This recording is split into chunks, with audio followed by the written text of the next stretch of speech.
This resolution calls on Congress and the President of the United States to rename all federal public places, including parks, buildings, and roadways, that bear the names of elected and military leaders of the Confederacy. This measure also urges Congress to remove statues of elected or military leaders of the Confederacy and place them in museums where they can be viewed in proper historical context. This resolution is nearly identical to the one I introduced last year with bipartisan support that called for Congress to take down monuments to Confederate leaders. Inaction will not correct this path that we're on, that our country that just keeps perpetuating hatred and violence generation after generation. How is it possible that we're still fighting the Civil War today? Why? Because we have people that are afraid to stand up for what's right. We're not erasing history by removing a monument. You're not removing them from their burial ground. You're not removing the sign that calls attention to their place of residence. You're not removing history.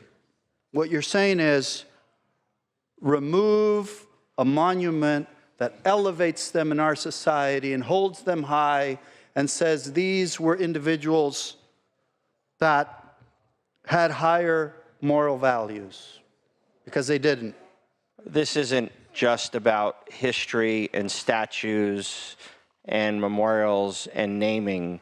It is about how those statues and memorial and namings have been used to promote racism. It's what those symbols have been taken and used for in places like Charlottesville, in places that have taken the history and used it, frankly, for racist attacks on American values.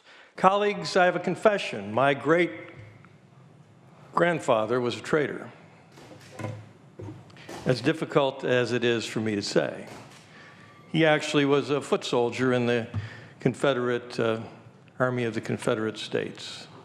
It's hard to argue against the resolution put forward by my colleague from Contra Costa in the Bay Area, because we have to remember, when we think about the Confederacy and those battles, and even my great-grandfather, the words that should come to mind are remember, not revere.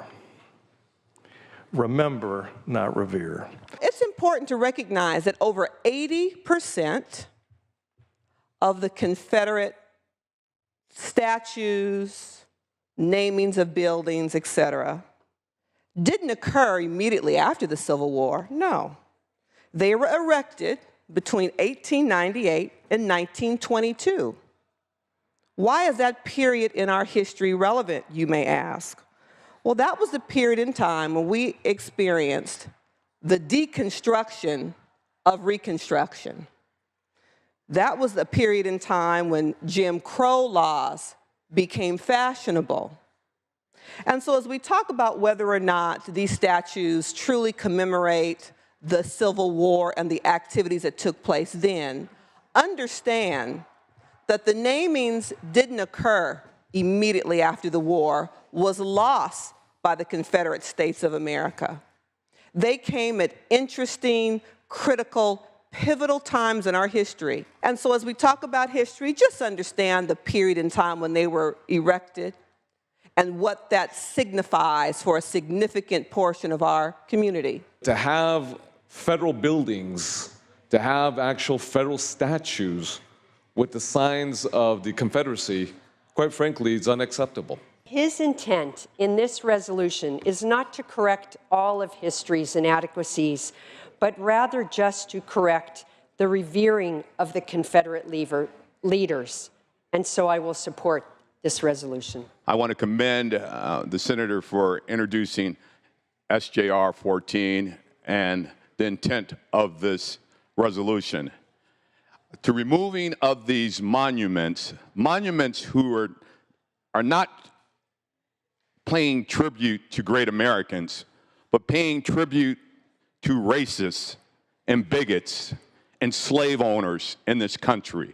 That's what these monuments are. And I would note that despite the imperfections of many of our past figures, and you can talk about Andrew Jackson and so forth, the leaders of the Confederacy, they revolted against the United States. And when you talk about the Civil War, it's actually not the Civil War in the National Archives, it's the Great Rebellion. They decided to rebel against this country. They made that choice. An element of this that I think is so critical is that those statues, if and when they're removed, are put into that historical context and put in the proper museum so that there's an understanding of what these individuals represented. And for that reason, I will be supporting this. Senator Glazer, would you like to close? Thank you. Thank you, Mr. President. Members, I appreciate the conversation at a time where our workload is at the highest point of the year. To take this time to reflect on the purpose of the resolution is very powerful and meaningful. The fact that we're talking about it today, I think, is a really healthy thing, because reevaluating history is a healthy thing. Why is it healthy? Because it allows us to identify the values that we hold today and why those events were meaningful or maybe not. What do we stand for today? What do we want our kids to understand about our values today? I want to note that nothing in the resolution goes after the soldiers on either side who did what they thought was their duty. That's not what this resolution identifies. It's the leaders. And that's an important distinction. I want to acknowledge the good words from my friend from San Diego who said that inaction will not change our path. I thought that was a great phrase and a great way to characterize the fact that, I think this conversation has stung a little bit, hasn't it? I mean, it's made me a little uncomfortable. I don't know if it's made you uncomfortable. I know it's captured everyone's interest and attention, but I think it's because these still are unsettled issues for us. I know, certainly if I check out my Facebook page, I know they're unsettled, because on conversations about issues like this, the haters come out, and I find that they're some of my neighbors, which is a big surprise to me. But it's a part of, I think, what we're acknowledging in the debate today, which is that it's not a simple, clear path to evaluating history and trying to find the things in our society that reflect our values today. Finally, I want to say this, that there was bipartisan outcry about what happened in Charlottesville by military leaders, as has been noted by the senator from Pasadena, and elected leaders from both sides of the aisle. And what struck me about that chorus of concern was that they are the ones now who are actually in the position to change what this resolution requests. This isn't something that someone else is in charge of. These names and places are all under the auspices of our United States Congress and our President. And it's put forward today because it's to encourage them to now act themselves, to put some action behind the reaction that they joined in after Charlottesville.